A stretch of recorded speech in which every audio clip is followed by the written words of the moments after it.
Hi, I'm Steve Weavers, creator of the Imaging Whiteboard.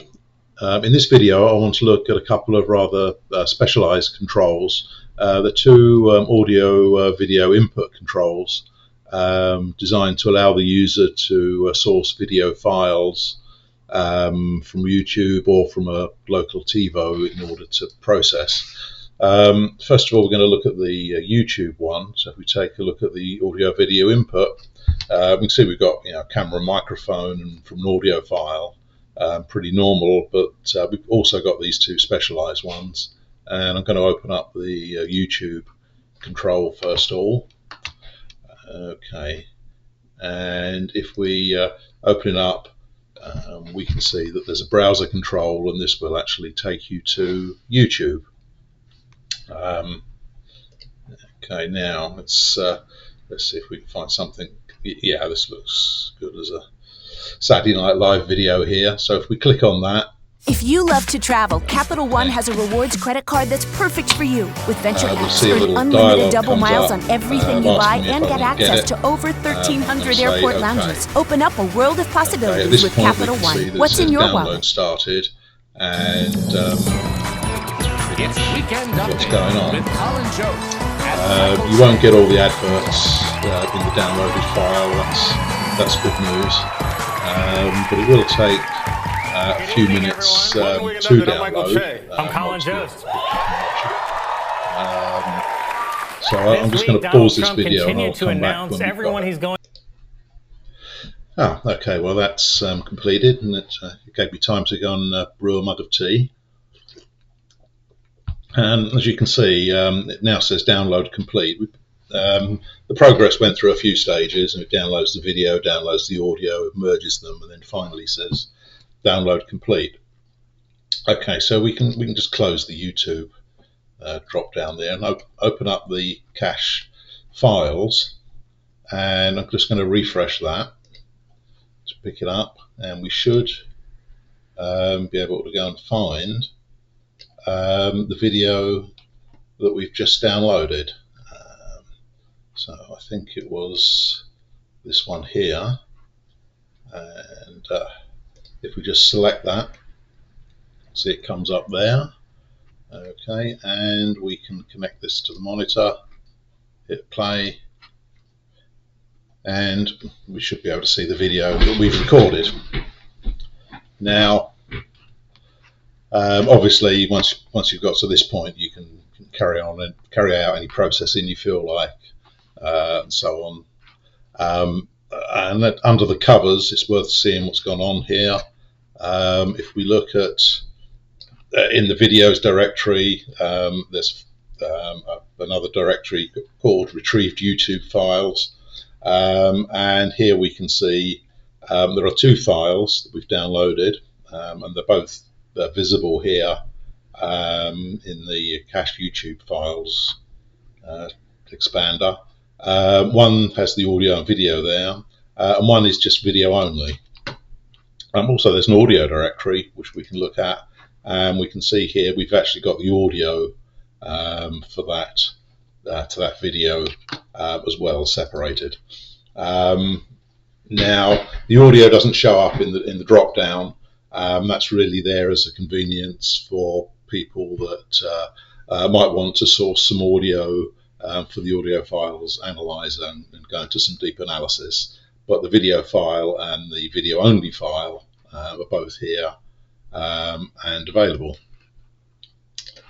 Okay, so let's just stop this and go take a look at the TiVo control. So if we go look at input, audio video input. Now open up the TiVo control. This is similar in a lot of ways. If we open up the now playing drop down, okay, we can see we also open up a web browser.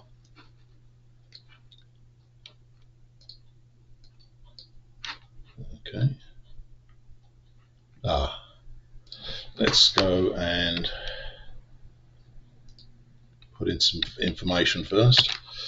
Okay, let's put the MAC address key in. Okay, and the TiVo's IP address. You can get all of this information from the TiVo itself. If you go and look under the settings, so let's click OK. Okay, now it's going to go through a few machinations here. It's going to pop up user password dialog. The username is always TiVo, and the password is the MAC address key. Okay, so we can click OK there. Okay, it'll come up and say, you sure you want to view this, and you just go yeah and agree to that, and then eventually it'll pop up with a page which has all the files you've recorded on the TiVo. We've got quite a lot here. To perhaps make it a little bit easier, right at the bottom of the page there's this little link that says groups, and if you click that it'll just group everything. Okay, and so we can perhaps browse through it a little bit more easily. So let's see what we've got here. I usually go look at Johnny Carson. We've got a few of these. So if we're just going to open up this folder here, okay, and we'll see we've got a long list of Johnny Carson videos which were broadcast over the air a little while ago. So I managed to record quite a few there. So there's a couple of links here. There's the PS and the TS file. You can use either, but I think the PS is preferred. So I'm just going to go ahead and click that. Okay, and again, you can have this dialog come up. If you've clicked remember my credentials last time, it'll remember them. So I'm just going to click OK for that. Okay, and now it's going to ask me to save the file, so I'm going to say save it. Okay, it's going to ask me where I want to save it, so I'm going to put it in the downloads file. It says, let's see, I don't think that's just Johnny Carson. Let's put, since I do this all the time, let's just put the initials of the first guest, just to help out, and I'm going to save it. Okay, and again, this is going to take a little while, so I'll pause it while this goes on and get back to you soon. Okay, back again. The file has finished downloading, so we should be able to close this up, and also the settings, and open up the cached TiVo files. Again, hit the refresh, and we can see the file there that we've just downloaded. We select it, and you notice it says decoding the TiVo file, because the files you get from TiVo are not particularly standard. So we're converting this to an MP4 file that we can use more readily. But you only have to do this once. Once the file's been converted, it'll stay converted, and you can use it as many times as you want.